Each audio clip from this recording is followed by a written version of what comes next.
A quote from Socrates literally says that the lazy and untrained perish in war, get enslaved and live miserably in disgrace. And I know what you're thinking, it's literally like a brutal line. But the thing is, what comes to your mind when you think about that? Like literally, I just think of like it's true. Like if you just think of all the different people in history that have sort of suffered, or even just people today, you know, walking in America, like most people are fat, most people like don't even go to the gym, most people don't even lift, bro. And here you have Socrates, thousands of like 2,000-3,000 years ago, literally saying these people are the types of people who get disgraced and then embarrassed and literally like just die in war. To live miserably in disgrace is not something that anybody wants to do, and this is part of the reason why the ancient Greeks seen gymnastics as a sort of virtue, or they saw it as a good thing to be in the gym, to be, you know, in the gym. I say it like in a modern sense, but they saw it as a good thing to train your body. And so here's exactly why.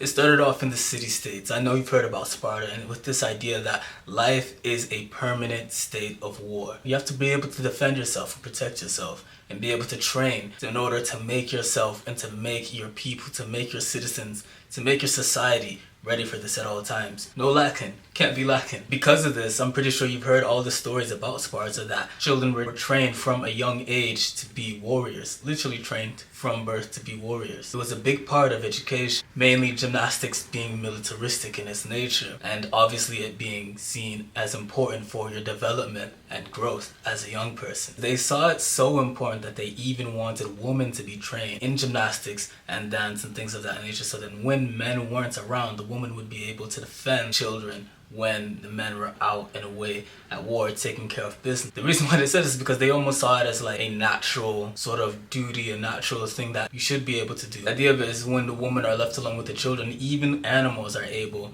to protect their young. And basically the idea is that humans should have had that ability too. And that's why it was seen as important for Greek women to also be trained in gymnastics, especially in these city-states like Sparta and Crete. Gymnastics wasn't just a sort of thing like for vanity, like the same way we see it today as just gym culture and whatever. It was seen as a virtue. It was seen as something that builds virtue, I should say. And that specific virtue is courage. Why do you think back in the day, even if you watch 300, there was a big emphasis on dying in war and it being seen as a courageous thing, a virtuous thing, an honor to be able to do that. Hearing quotes like, come back with your sword and shield, or come back laying on it, really sort of shows us depth of that culture and these sort of ideals within these ancient Greek people, or within that ancient society, especially people like the Spartans. The thing about it is, when I looked more into it with specific people like Plato and Aristotle, one of the things that I found out is that gymnastics can be good, but in moderation. And if you do it too much, it can lead to immoral things like sexual immorality. And the way that they described it is basically they said like it can make you gay. You do it too much, you focus on it too much, it can make you gay. They mentioned cities like Crete where that sort of behavior was more prevalent. And I think you've all heard like the idea of like ancient Greeks being gay, although there's some sort of like speculation around it. One of the things that I read was from Plato was that basically too much culture around it, too much gym culture and communal eating, when taken to its extreme, can cause sexual immorality or immoral behavior. Use the medicine analogy. Basically, the idea is that medicine for certain parts of the body can be good at certain times, but specifically in certain times and places, right? You're not gonna need Tylenol if you're not sick. You're not gonna need, I don't know, like a band-aid for like a bullet hole. You know what I mean? That's sort of the idea around it. And it's the same thing with gymnastics. These city-states often trained their citizens and trained everybody for war, but that isn't the only specific goal of the state or the government. The goal of the state or the government isn't specifically for war. He's saying the goal of the government to be something more internal. But moving back to gymnastics, it was basically seen as something that which builds courage, which is one of the 4 virtues, and made you more social, or helps build social lives. It was a metaphor for training the soul through discipline.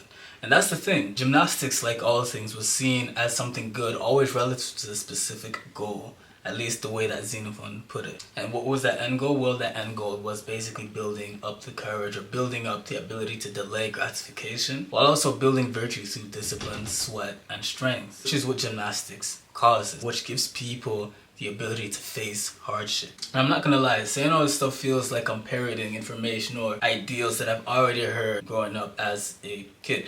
But I would say it is interesting to see, like, this is probably where we got a lot of, like, I guess, like, as a society, this is where we probably get, like, our foundations for our ideas about gymnastics, gym training, whatever that, you know, we have today. And it does show how important it actually is, and it is sort of like a subtle reminder.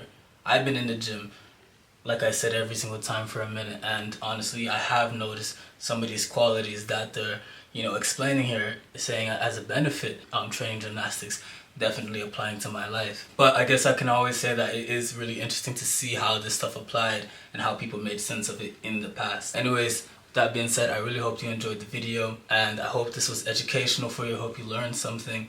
And with that being said, bro, peace, and here's a word from our sponsor. Basically what that was about is, I've been lifting for about 3 years, and I know what it's like to grind endlessly while also not really knowing or having a real direction of where you're going. You just kind of know you want to build a real body, but having no real aim. And so I had to really figure out how to build an aesthetic body and how the mechanics of that work. In a day and age where most people think that it's just genetics or luck or steroids, which is what gets you to that sort of 10 out of 10 aesthetic V-taper type of physique, people don't realize that it's more about discipline and the right training approach that actually gets you the results that you want. And that's why I created the school community of Ascendancy, where I share all of the things that I've learned over my past 3 years of lifting when it comes to diet, training routines, and as well as a handful of AI generated tools. One of the key tools of it being my phenotype predictor. This is a tool that takes DNA files and generates high quality reports based on your own personalized muscle genetics. And with this sort of information,